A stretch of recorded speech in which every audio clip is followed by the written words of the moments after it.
There you go. We're live here at the Hockey Buzzcast after a long weekend of plenty of hockey, and Russ and I were just talking about the baseball playoffs. People in New York are very happy, at least the small segment that are Mets fans. Uh, That and segment was bigger this year, and you know it. yes, New York the attendance this year. yes, but let's say the majority of fans in New York are Yankee fans because they're smart. And Don't say that. No. Well, honestly, I have to give credit to whoever the person was in the Mets organization that decided to put the Band-Aid on the apple for after Travis d'Arnaud, an ex-Blue Jay prospect, hit a home run to dead center field and hit the apple on, what was it, on Saturday? Yeah, it was Yeah, fantastic. I've never seen anybody do it. I wrote Apple on my Facebook post because I just never in all the years had seen anybody, Shea Stadium included, hit one in the apple and hit the apple. Yeah, that home run was sponsored by the movie Steve Jobs. But no, that was, and in the first two games, the Mets pitching has been dominant, with Harvey and Syndergaard. Sorry, Blue Jays fans again. Yep. Because I think Syndergaard is going to be a very good pitcher for a number of years, and No doubt. I still think that trade was abominable for the Blue Jays, and we'll just disagree about this because R.A. Dickey has been a much better pitcher in the National League than he ever has been in the American League. He's basically an average innings eater in the American League at best, and in the National League he won the Cy Young. So that trade has really benefited the Mets. But now they go to. It was a big thing. And this is what was getting me pregame. Everybody was on the Jake Arrieta bandwagon. Hey, this guy's a Cy Young winner. He's the best pitcher in the league, yada, yada, yada. And anybody who mentioned that Jake Arrieta was pitching, I kept mentioning that Noah Syndergaard was pitching. And you have to watch out for him. I mean, the kid's got 20 strikeouts in 13 innings. He is, for 6 innings, or almost, 5 and change, almost unhittable. And then they have to know when to take him out. Right now, that's where he's at in his career. But he's dynamite. And the fact that they touched up Arrieta the way they did, I think may have changed a few minds. Maybe. Yeah, the Arrieta that's pitched the last couple games in the playoffs is the Arrieta that I cut in my Stratomatic Baseball League a few years ago. Not the guy who's going to win the Cy Young. In the other series, before we get started here, Kansas City is up 2-0. Game 3 is Monday afternoon in Toronto. It's Election Day in Canada, and it's Blue Jays Day. And so everything is going on at once, and it's Johnny Cueto versus it's not Price. It's Marcus Stroman. That's who's pitching. So but I'll tell you what, people should go to my Facebook feed or my activity feed and look up Ed Hearn. He used to play for the Mets. He got traded from the Royals to the Mets. He was a backup catcher in '86. He got a ring with the Mets in '86. I asked him the other day what would he do if the Mets and the Royals were to make it, because he still lives in Kansas City. He's got great roots there, and he shows a jersey which is the half jersey, half Royals, half Mets. I love that. Yeah, those are cool. I think that would be a very interesting series. I know everybody who follows me on Twitter and most of the people who read my column are Blue Jays fans. I understand that. But it's early. Anything could happen. Teams have been up 2-0, and series has been evened up. It can happen. And in 1985, this would be sweet retribution for the Blue Jays. In 1985, when those two teams met in the ALCS, Toronto was up 3-1, and Kansas City came back and won the last 3 games to win in 7 games. So conceivably, it could be 3-1. If they split the first 2 games in Toronto, and then it's. I don't like the 2-3-2. That's the one thing I don't like. I wish they would do away with it. I hate it. But they haven't, because it does wrestle away home field if you're a good home team. You get 3 shots in a row in your park when the team who has home field didn't. That's kind of dumb. I just don't like that. And the whole. I don't know. I thought about this a lot too. I think actually, and I go back and forth on this one. Like I know we all do. We all do. I think I've said before. Like the biggest thing, at least in hockey, maybe it's different in baseball. This baseball you speak of. But no, I think that in hockey at least, the most important thing about home ice advantage is having the games you can win it on home ice, in my opinion. That to me is the home ice advantage. The home ice advantage is about the last 3 games, because no one really wins it in 4. So it's about 5, 6, and 7, and where they are. And really, it's about 6 and 7 because usually teams don't win it in 5. So well, it's hard to eliminate a team at home, is what I'm trying to say. So if you have to win, when in this kind of split thing, you have to usually eliminate a team at home.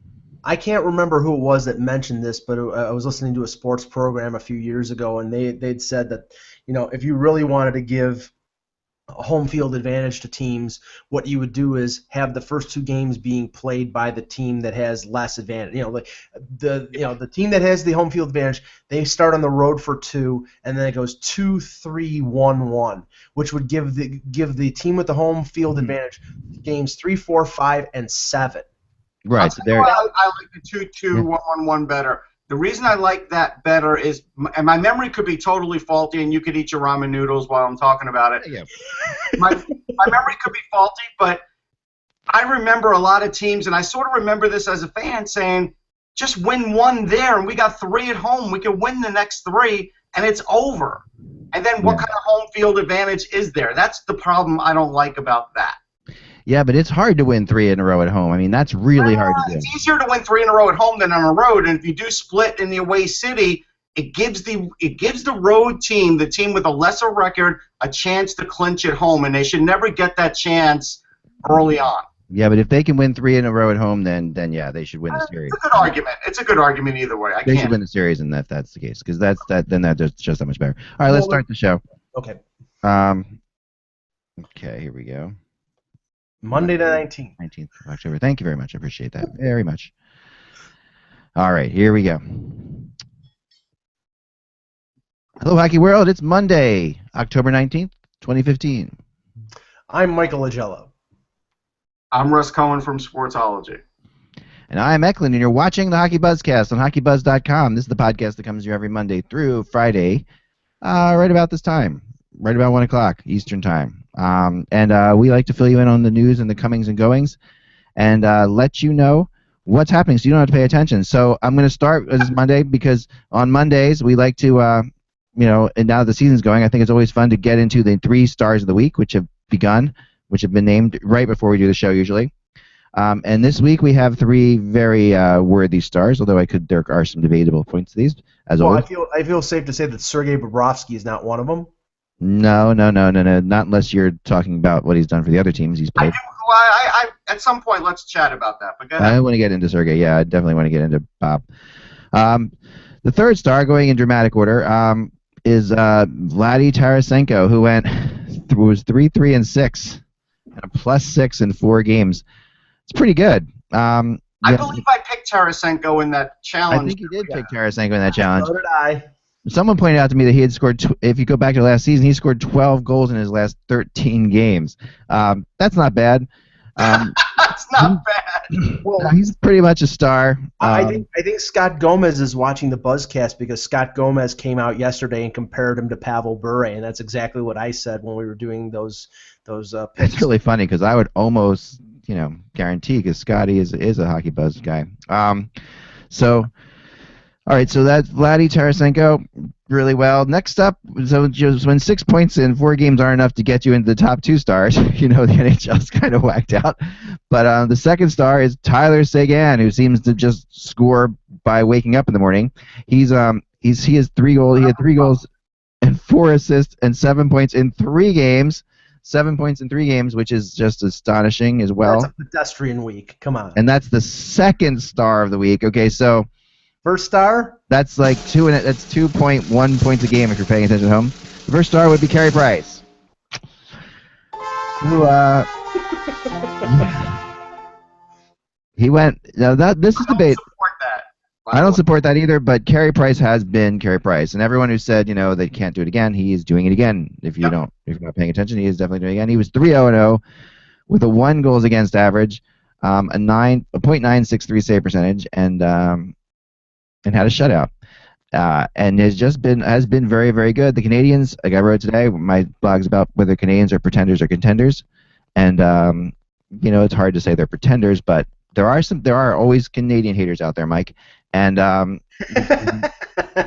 No, I don't know anybody like that. Come on. who will tell you that the Canadians are doing this with mirrors again, and Plekanec is not going to play this way the rest of the year, which is probably true. And but go ahead. Well, I've never said that the Canadians are not going to be a playoff team. I've never said that they're not going to be one of the top contenders in the East. I say that they're not going to win a Stanley Cup if they're currently constituted the way they are, because if Carey Price is mortal at any time during the playoffs, they're going to lose because they're not going to score enough goals. Right now, they're getting enough offense, and he's playing fantastic. He's playing like he did last year. But, I think that a team needs to give their star players a little more support. And that team right now, I mean, they're getting offense out of Pacioretty. They're getting something out of Fleischmann and the additions that they made during the offseason. But I still think they need another piece before they go into the postseason, and they have the room under the salary cap to do it. Who's to say they won't do that? I mean, they probably will. Yeah, they will. They probably will. But the idea is that right now, for the last 2 seasons, Carey Price is arguably the best goalie in the NHL, and we've all known it. That's arguable at all. I know. He is the best goalie in the NHL the last 2 seasons. We've all talked about it, and I just think that it's just ridiculous to still talk about the fact that they can't score, because so far it hasn't been a problem this year, and Galchenyuk has kicked in this year. Yep. So these are things that we were following, we were watching the show, we were saying, hey, these things kick in, they're good. And they are, and they've scored 20 goals, which only the St. Louis Blues have scored more than them. Right. And that's largely because Tarasenko went nuts. But that's where they are. So the 20 goals is fine. There are interesting things about the Canadians, though. PK Subban has not scored a goal yet, which is something that you would never. That's like one of those things. Okay, what are the chances of them having 20 goals, leading the league in scoring, and PK Subban having none of them? That's really surprising. But that's a good thing, actually. It's a very good thing. And Markov hasn't scored for them either. So Markov's getting old. He may not score so much. Yeah, he's not going to score as many, but he is definitely crazy. I wouldn't put honorable mention into Michael Neuwirth, who just had two shutouts last week in 2 games. The Flyers only played 2 games, so it was a little bit. I think that worked against him. It definitely did. But I can't remember a goalie getting 2 shutouts in a week and not being a star in that week. And we're talking about a small window here, and we're also talking about the fact that Thomas Plekanec is on a pace to score as many goals as Teemu Selanne and Alexander McGillney did in 1993. He's got 6 goals. Wait, so Plekanec's going to score 50 and Evander Kane won't? Okay. But I'm just saying, it's like right now it's a 6-game window, and Pacioretty and Plekanec have scored 4 and 5 goals. And you've got players like Torrey Mitchell and Brian Flynn and all these guys who've kicked in. And if they get that secondary offense from those players, if they can get like 3 or 4 of those guys to score in double figures, they'll be they will probably win the Eastern Conference. But what I'm saying is I don't think that those players are going to score at that kind of rate. And if a team can stop Plekanec, stop Pacioretty, they're going to need offense out of Subban, and they're going to need other players to step up. So, we'll see halfway through the season where they are. I think they'll still be at the top or near the top of the Atlantic Division, but I'd be surprised if they're at the top or near the top of the scoring totals in the NHL. And they don't have to be. I mean, they don't have to go 6-0 every 6-game stretch. No. I mean, they can fall off a little bit, and they will. I mean, they are going to lose this year. There is, that is going to happen. The questions right now, like, it's just daunting because you look at them and can you beat them, in a playoff series right now when you can? It's really hard to imagine any team beating them in a playoff series right now because of the way Carey Price is playing. That can change as well, but there's a lot of stuff going out there. Actually, there's some coach firing rumors on the docket too, and I want to that'll help us. And I, like I said, this year I predicted, and I'm going to be right on this one, that no coach will be fired this season. You may not be right for October, Ak. I might not make it into 10 games, I know. No, but here we go. We're going to start in Columbus where, it's funny to see this story leaked. This is definitely a story. If you're going to wake up your players, the way to leak it is saying if the Columbus Blue Jackets fire Richards, they are looking at Tortorella and Boucher as possible replacements. So you're going to get your players to do something. First of all, tell them that you're going to bring in Tortorella or Guy Boucher. That's going to do it. I don't know if the Boucher rumor holds any water, because I remember when he was being considered as the plan B for Toronto, that once a certain window passed, he was contractually locked in to the Swiss League team that he signed with. So I don't think he could come over. He would have to breach the contract, or Columbus would have to provide It's compensation. Switzerland, Mike. I mean, it's Switzerland. Come on, what are they going to do? They're going to send him some wire clock. transfer some money and make it happen. exactly. Here's we're going to invest in your clocks, and now you're no. I'm just kidding. We're going to buy a lot of. This isn't like Russia. This isn't like we're trying to steal chocolate and yeah. Right. Beautiful, perfect. But I'll tell you right now, Columbus is a tire fire. That's what's going on right now. It's. I mean, I watched the game against Toronto on Friday. You know, when you have Ryan Johansson, arguably your best offensive player, making a spinorama backhand pass inside his own blue line, I'm sure Todd Richards probably had a massive coronary on the bench seeing that. They take stupid penalties. Sergei Bobrovsky he even stated publicly he has zero confidence right now, and their defensive structure is a joke. And if you look at Columbus over the last 3 full seasons, the first quarter of the year they have been like averaging around like 5 or 6 wins in the first 20. They always dig themselves a hole, and in 2 of those 3 years they were unable to dig their way out of it. So I don't know if this means Richards gets fired. According to what Elliot Friedman said over the weekend, they're talking about trying to make a trade, and it has to be on defense, because it can't be. They don't need help up front. I think they need a defenseman, Russ. Before we get into Bobrovsky, Russ, I'm the Kukalainen real quick. I don't think Kukalainen's going to fire Richards. I don't know why. I don't have any. This is not a source or anything like that. This is just an instinct. I mean, there are some things that Kukalainen does differently than every other GM in the league. He has, you know what I mean? He's got a different kind of attitude about things. He has a more patient attitude about things in a lot of ways. Hear the interview on Sports Central though that he did. Yeah, I didn't listen to that one. So, all right. So but then there's also this is a two-headed monster, because there's also JDs in this situation. Now, JD is John Davidson is their president, but also heavily involved in decisions. And I know last year, you know, when the whole thing was going down with trying to sign Johansson, there was a very different way of looking at it between Kukalainen and JD. So I wouldn't be shocked if there's a difference of opinions on this one as well. The question is who rules. I think at the end of the day, JD will let Jarmo rule for a while, and maybe a little bit longer.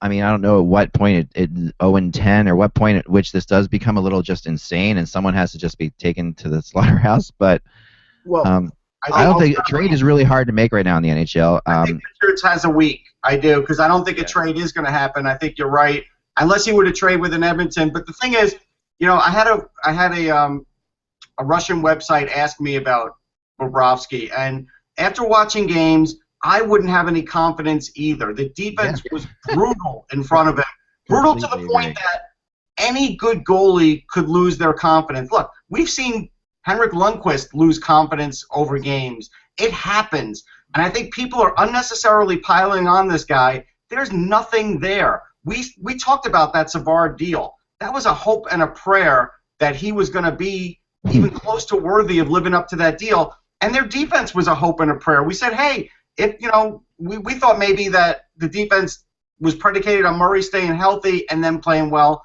But, you know, Murray's playing and the rest can't even play well. So it was even worse than we thought.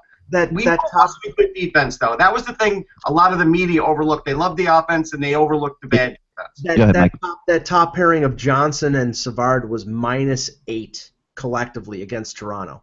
You know, which is obscene. And you know what? I'll tell you. I mean, you mentioned Tortorella. If Tortorella is hired at 12 noon tomorrow, at 12:01, Brandon Dubinsky asks for a trade. No, that's not true.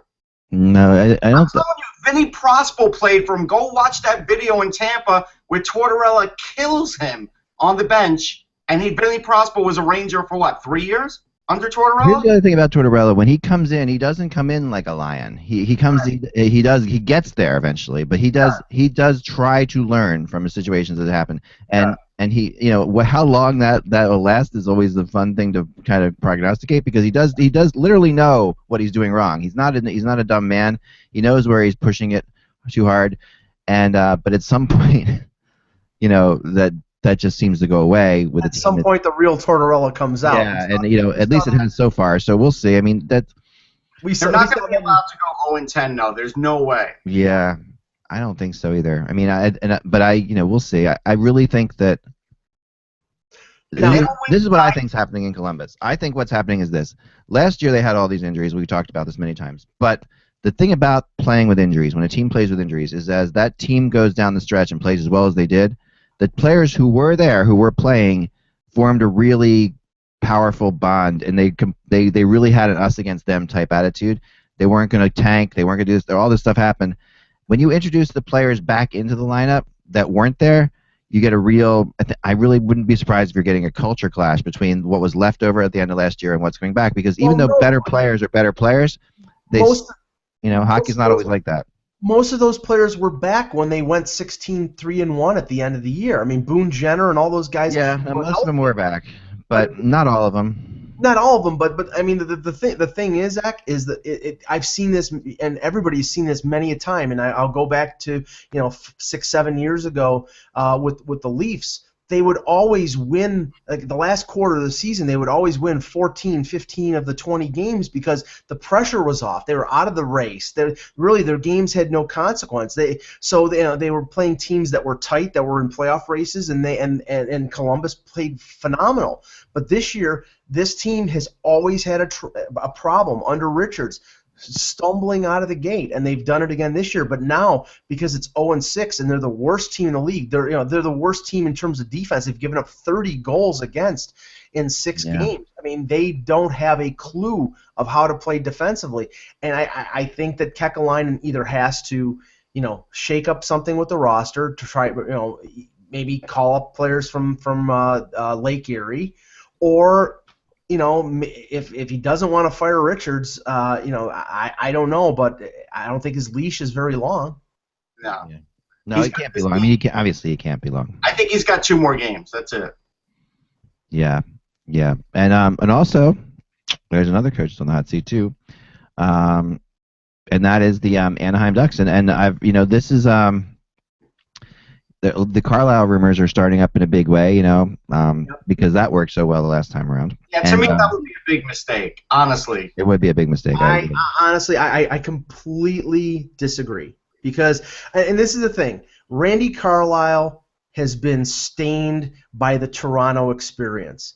I am one of the few people out there who thinks that Randy Carlisle was not to blame for the freak show that went on in Toronto. That it was a dysfunctional group of players. He kept this terrible team in the playoffs. Remember? Yeah, that team was a playoff team even after losing 5 or 6 games in a row before he was fired last January 5th. So I'm sorry. I think he's a very good coach. I mean, hell, Mike Babcock in his opening press conference with the Leafs back in May said Randy Carlisle is one of the best coaches in the game. And I believe that. Now, the thing is, it would be ironic if Bob Murray, after firing him 4 years ago for a more player-friendly Bruce Boudreau, now goes back to the hard ass of Randy Carlisle. I mean, I think they may have to do that because there seems to be a little bit of a complacency there. They did win yesterday against Minnesota, but before that they had 1 goal in 4 games. And for the team, but I don't look at Carlisle like he's like an offensive coach. He's really not. Right. And that's really their problem. They have good defense. You could bring in a defensive coach, and that's not going to get offense out of that team. It's not. I mean, the one thing that team really, they don't have a lot of great offensively gifted defensemen. They have Fowler and they have Lindholm. Beyond that, I mean, that's more than a lot of teams, but it's not all their guys, right? So they're not going to get all of this offense and movement from their blue line. They have to get it from up front. And so they need a guy, an offensive coach who could scheme things. They're going to have to play.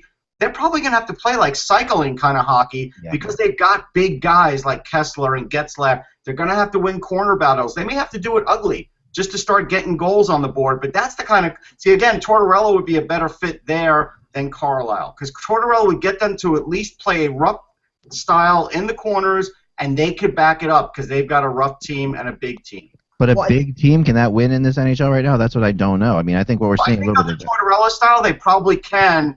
Under a lot of other coaches, maybe not. But a big team can still win. They definitely could win the regular season. I don't know about the playoffs. Well, Russ, I think Carlisle wanted to play a cycle game with Toronto, but he had a group of players who were more speed oriented, who wanted to, and that's the thing. The team, again, they never got rid of or never changed over the core from the Ron Wilson team, which was a rush team, and never got to what Carlisle wanted, which was a team that worked the cycle, had puck possession. They never got there. I think that the pieces are there in Anaheim if they want to make a change. Plus, Carlisle apparently lives in Southern California. He was a candidate for the San Jose job this year, and he lost out to Peter DeBoer. It's not like a situation like Ron Wilson, who's been out of the NHL for 2 or 3 years. This guy has been in the NHL recently. So I think it would be a good option if they decide. But the one thing is, if they don't want to go back to Carlisle, I don't see another fit. That might buy Boudreau a little bit of time. I think Russ is onto something with Tortorella and them. I could see that. I could also see Carlisle making more sense in Columbus, to be honest. I mean, like, right. Because yeah, Carlisle is a footprint coach. You know, like he comes in and he puts his footprint on everything. Like that doesn't mean he's a bad coach. It just means that's the kind of coach he is. You know, he's got gravitas to sort of make his stand real. Where unfortunately, I don't think there's any gravitas with Richards anymore in Columbus, and there's nothing record-wise or back in history-wise where he could point to guys and say, "Do it my way. This is going to happen." He doesn't have that. Like, this is a job for like a Ken Hitchcock in Columbus. Yeah, it really is. And you know and Carlisle's closer to Hitchcock than Boucher or Tortorella. If he hadn't been there already, yeah. No, but I mean, hell, we're talking about Carlisle going back to Anaheim. So I mean, it definitely can absolutely happen. You know, that we go back and forth. But so the waterfowl slumps continue with the Penguins and Ducks. They basically, when I look through this whole thing, they have scored. You know, I saw this. This is really interesting. I saw this on Reddit that neither the Penguins or Ducks have scored a power play goal in the combined 30 attempts. That's incredible when you think about the amount of. I mean, we're talking all players that are basically they're Olympic players, and on both those teams are on those power plays, right? And we're talking serious players. Well, and Pittsburgh did have some good opportunities on the power play on Saturday, and ironically, they had a outburst of 2 goals in 39 seconds in the first period against Toronto. And then Jonathan Bernier, after they called a timeout, slammed the door on them, and Toronto wasn't able to score more than a goal to get back into the game. But they were lucky that they played Toronto, who had played on back-to-back nights, because the way Pittsburgh played, they were so not disorganized, but just in a sense, Russ, they almost look disinterested. I don't know what's going on there. I know there is no system in Pittsburgh. This is the problem. When you watch them play, they are literally saying, we've got Crosby and Malkin and we're going to win games. Right. And there is no... You can't draw up a play on your hand or in the sand and get them to just go do it like they're just playing pickup hockey. You can't do it. This is the coach that I think needs to go the most. But honestly, it's not... I don't know if that's going to happen yet. It could. But yeah, there's no... They are just literally doing... they're not doing much different than what Bylsma did there, honestly, which was the same thing. I mean, for some reason, Crosby and Malkin you have these superstar players and they're just going with it, where you don't have. I mean, Kunitz, what was the number I saw? Kunitz is ridiculous. And okay, this is also on Reddit. In his past 28 games, Chris Kunitz has scored 1 even strength goal playing with Sidney Crosby. 1 in 20. I mean, this is like. Well, I mean, I'm not a big Kunitz guy to begin with, and I'm not sure he's been effective for the last 2 or 3 years, really. Yeah, well, but but with people always say he's the Crosby guy, so it's really gotten crazy there, and the fact that Crosby is on this incredible slump, which is definitely the worst slump of his career, is not helping. I mean, Crosby needs a breakout game, and he's feeling it too. You could see it. Yeah, he's got it. Gripping the stick a little tight against Toronto. I mean, and he was feeding Kessel. Kessel had a really good chance to score and Bernier robbed him. I think it was in the second period. I mean, if he didn't break out against that team, I mean, and don't get me wrong, Toronto played a very energetic game and stayed within a goal for the rest of the contest. I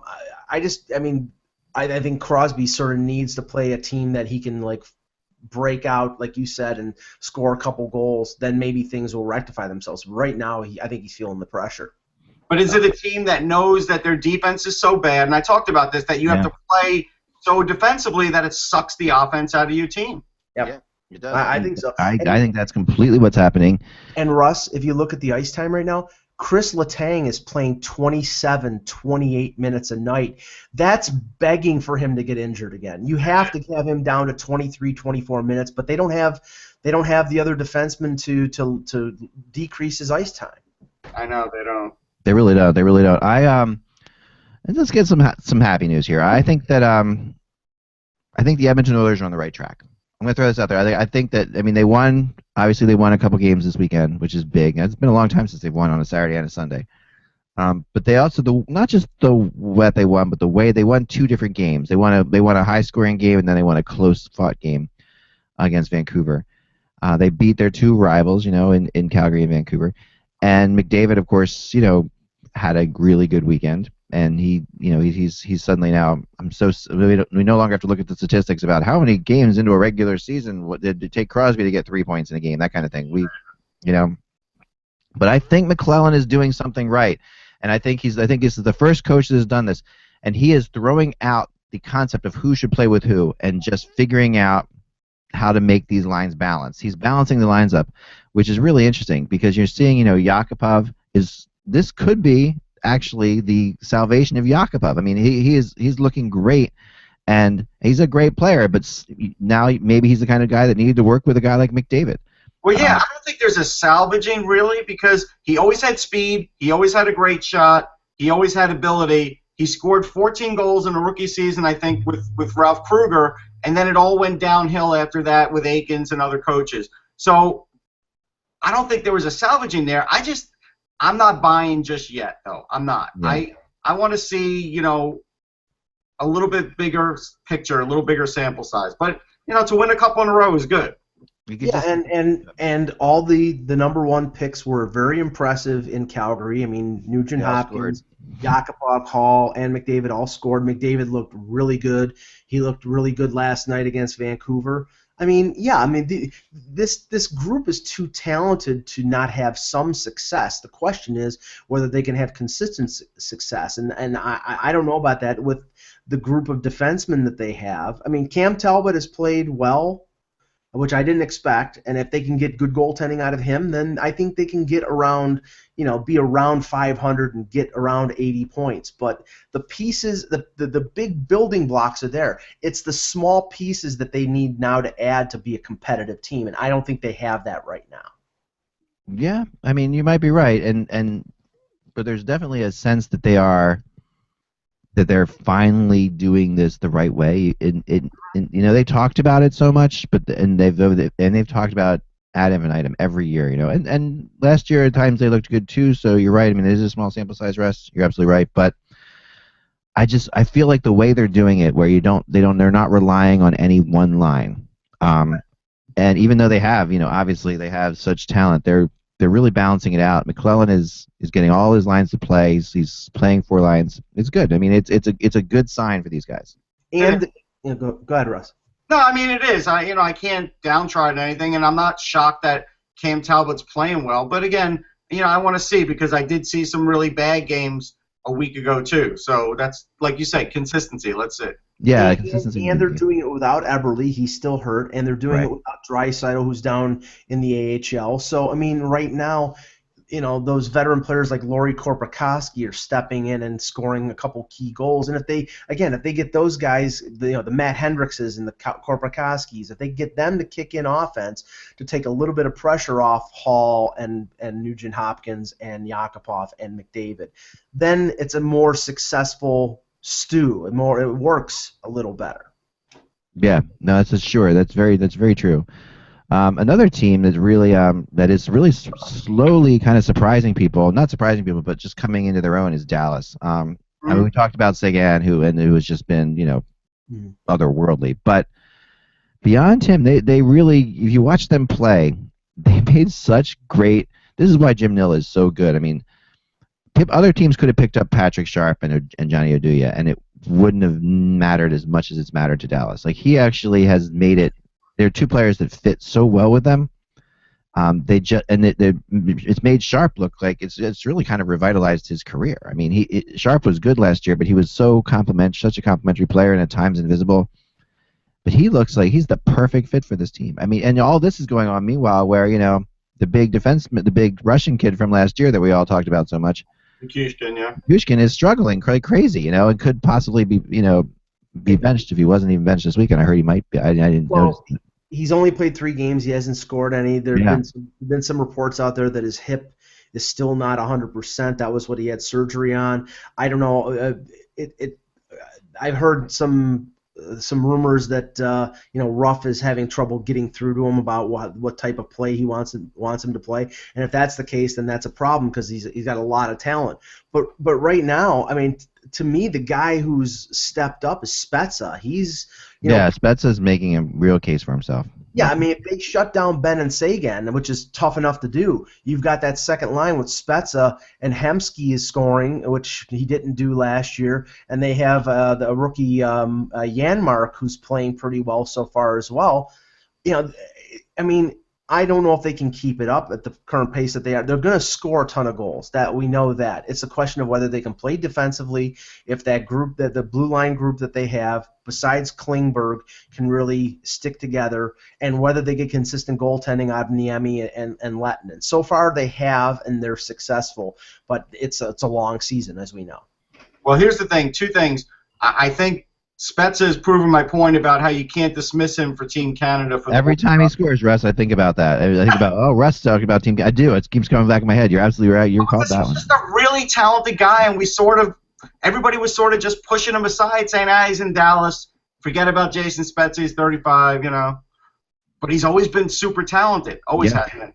And Lettinen's 3-0. Like, we could say this tandem's working, and that's fine, but Lettinen's got all the wins. And he seems to, I think what's really helping him is that 3-on-3. Because when I saw him and he was able to really stick handle and stuff, that's Kari Lettinen at his best. And I think that's sort of fueling him, and also the high scoring games. He doesn't have to have all that pressure on him. If they can continue that, Lettinen could be great. And I always have faith in him. And so to me, he would still be my number 1. I told you that all along. Well, Russ, there was never anybody there as the number 2 that was really a threat to him being the number 1. And I think starting Niemi at the beginning of the season was basically a shot across the bow to Lettinen saying, okay, if you can't carry the ball, this guy's going to do it for us. So maybe they just needed to light a fire under his rear end and get him going. And so far he's done it. Yeah, he's got 3 wins. Niemi's got 1. I think it's good to have Niemi. And I think, look, I would start Niemi once every 4 games instead of 5. That's fine. Yeah, really, why not? I mean, that's crazy. I mean, I think Jim Nill is just he has since he took over has been my favorite GM in terms of the fact that you follow different GMs and what they do and you think about like he has done every move that I would do, which makes him perfect. Because I'm awesome. So I'm sitting there watching, but it's rare that happens. Like usually GMs come in and they. And to say that jokingly, but it's funny when I have understood everything Jim Nill has done, and I can't say that about any other GM in the league. But really with him, well, he's got a good offense, he's got a good coach, he's got a couple of good goalies. He doesn't have great defense, but it's good, and it might be good enough. We'll see. And there's room to improve there because they're young guys. So I mean, a lot of things are in place. They are. Let's talk about Nichushkin for a second, though, because he is. I remember last year we had this debate, about Nichushkin versus for Tyler Myers. Remember this? I said I would do it. Now I'm not saying that you still would do it, whatever. But I still think that we don't know what we're getting with Nichushkin. But what really surprises me is the fact that Lindy Ruff has been moving him from left to right on the wings, back and forth, because this guy is definitely a right winger. Like there's every goal. I mean, how many goals, Russ, have we seen? He scores that goal all the time. He runs his goal is the rush down the right side. That power move. Yeah, I call it the Keith Primo. It's like the Keith Primo move, and it's what Nichushkin does so well. And putting him on the left wing makes 0 sense to me. And this is Lindy Ruff, obviously. Well, and Lindy Ruff, in his time in Buffalo, there were certain players that just rubbed him the wrong way, and no matter how much talent they had, and they were all Russian too, weren't they? Yes, they were. Yeah, well, Maxim Afinogenov was one of them. He didn't like the way that Afinogenov played, and I think sort of in his mind blackballed him. I hope that that's not the And case because Grigorenko and Zadorov, and I mean, Yeah, yeah. it's not a great track record there. No, for sure. Now, you guys are going to have to explain this to me because I don't understand Corsi, but this is a really good story. But I don't really understand the EV shot differential and what that means completely. go ahead, Russ, because I don't know it either. I'm not a big Corsi guy. I don't know everything. This just looks bad. Okay, so Travis Yost, a former HockeyBuzz guy, Right. put out this tweet of Colorado Avalanche under Patrick Waugh and the EV shot differential, which these are all the games from his first game Oh, till is that now. like even strength zone shots? I think that's what that is, right?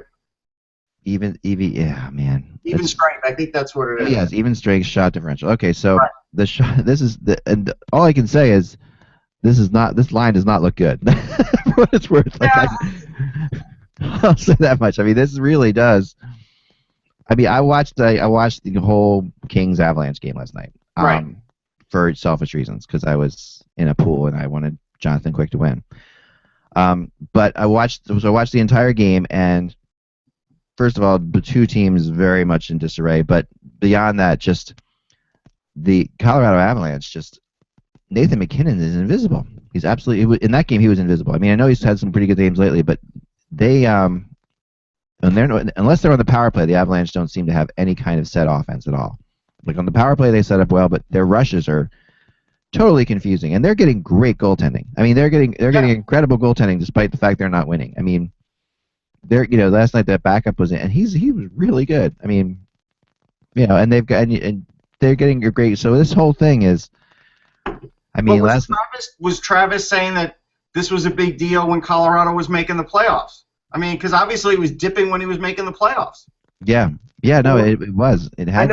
I know that the argument of the Corsi and Fenwick aficionados is that if the possession numbers are low, a team might be able to make the playoffs, but it's going to catch up to them.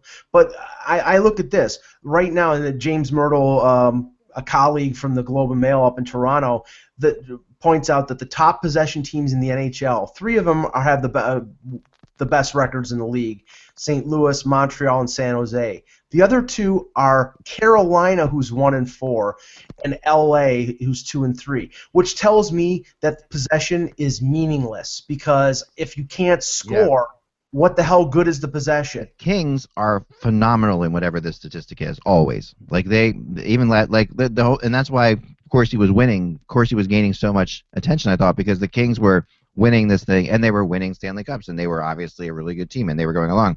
But even last year when the Kings, I mean, every year the top Corsi team, for whatever reason, I was reading this article a couple weeks ago, every year the team would go to like the Stanley Cup Finals or win the whole thing, and then last year the best team in the regular season was the Kings, and they didn't make the playoffs. So right, I go back to, I don't want to just totally dismiss this because there's definitely things to be learned, but I go back to 2 things. First thing is that Eric Johnson is not worth the money. He had the worst turnover last night, and he's not an all-world defenseman. We all have to agree on this. Right. He's very good, but he's not an all-star, all-world great defenseman. He is not.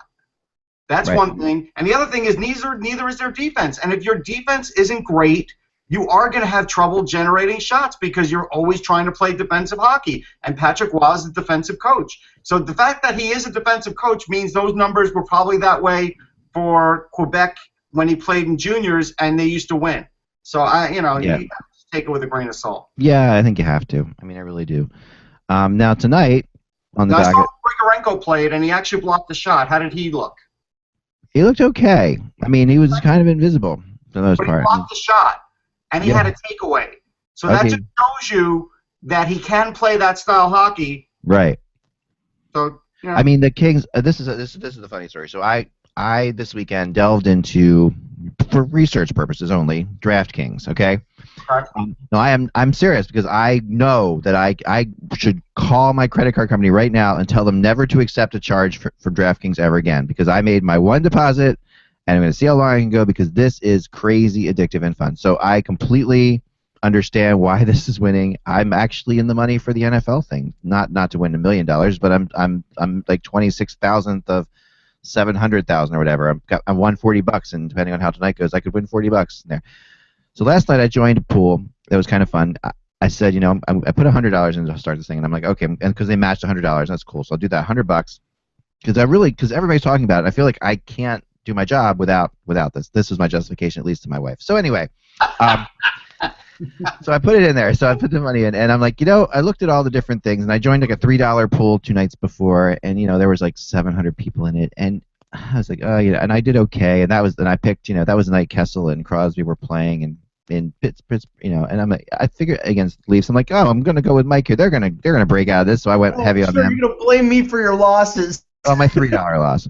So then last night I decided to go for $50 into like a $50 pool, which has like only 11 entries in it, and it's kind of so it's only like the winner of this pool wins $250, the second place gets $150, the third place gets $100, and only 11 people. I'm like, but it's $50 to enter. But I'm thinking I'd rather do that. Like I'm always been a rather wager everything on one game of pitch and catch type guy, so that's me. So I go into this game and I am killing it in the beginning of this game. I've got Yakupov in there, he scores. I turn on my thing, not expecting to see that I'm like literally I'm in first place by a lot, and I'm gonna win this. I'm like, holy cow, I'm gonna win $250. I'm thinking to myself. And then so I'm playing against the guy in second place has Ryan Miller, in goal, and my goalie is Jonathan Quick and I bet heavy on the Ducks too because I just thought this was the night the California teams would break out of it. So, and I was kind of right.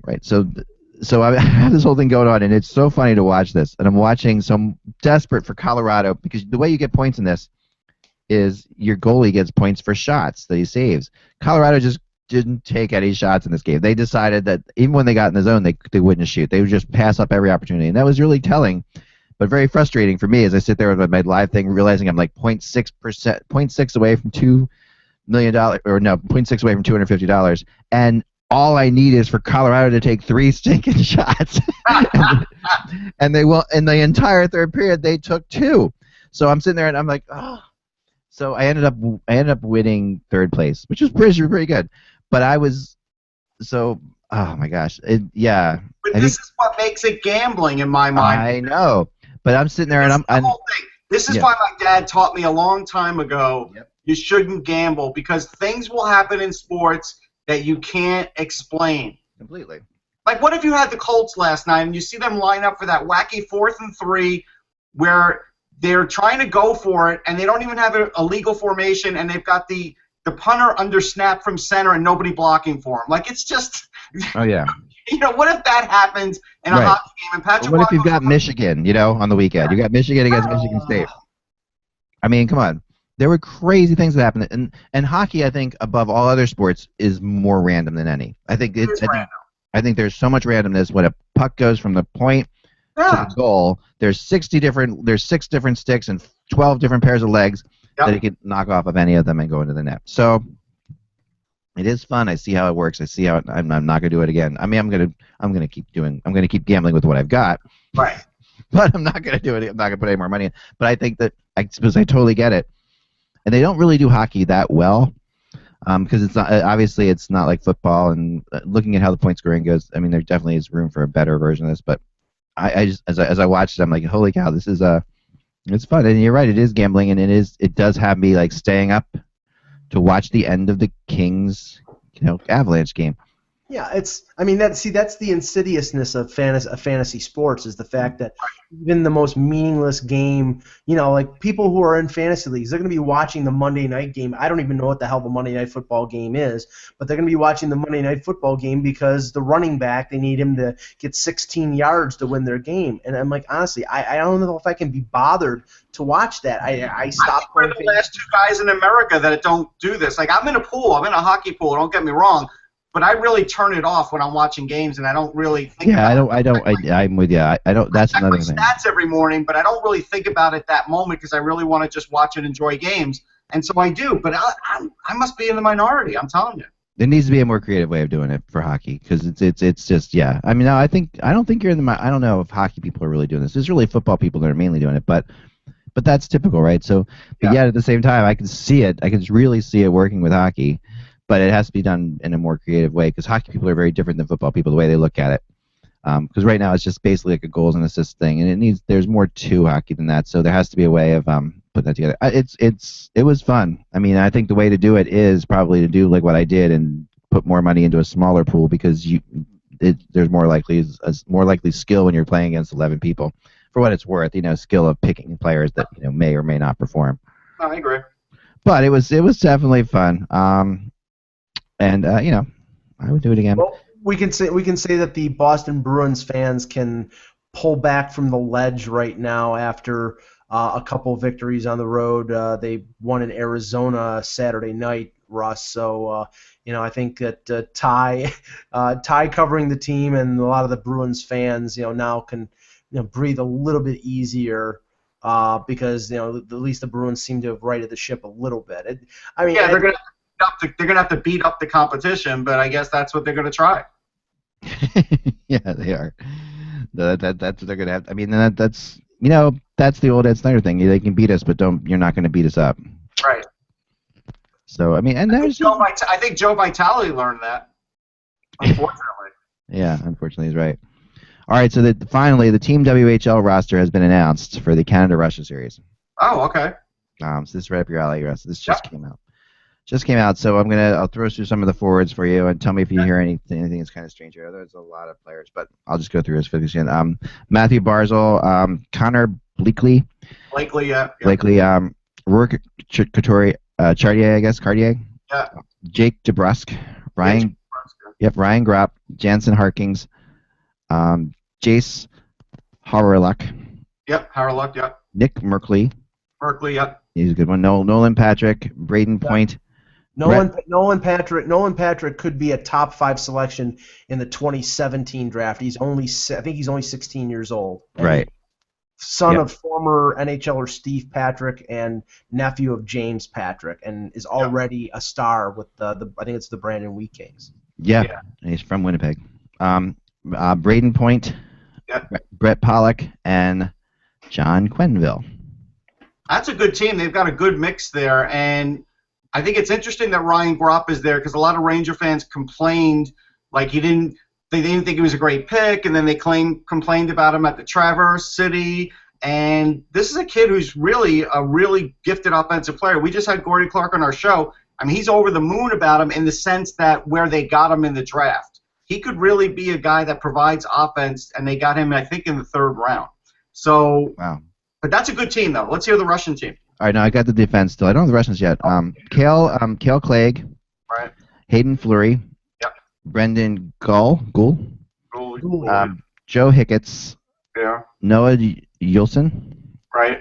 And Travis Sanheim. Wow. I'm surprised that Nielsen didn't make it the Leaf draft pick. He's playing pretty well right now, but okay. Those are good defensemen, though. That's a pretty good core. Yeah. An eligible 26 guy. I guess the only one who hasn't been drafted here, it looks like, or isn't it? Is Cale Clegg, who's eligible next year. Yeah. No, that's solid. I mean, that's going to be a tough team to beat. We got 2 goalies who are both eligible 2016 guys. Carter Hart and Zach Salchenko. I only know a little bit about each, so I don't know who the number 1's going to be yet. I haven't really delved into the goalies yet. So I guess we haven't seen. I guess the Russians haven't put out their team yet, but And this is for the Super Series, correct? Right. The Super Series starts in November. It starts Monday, November 9th in Kelowna, and then goes to November 10th is in Kamloops. November 12th is in Owen Sound. 16th is in Windsor. 17th is in Roy Norada, which is in Quebec. Norada, yeah.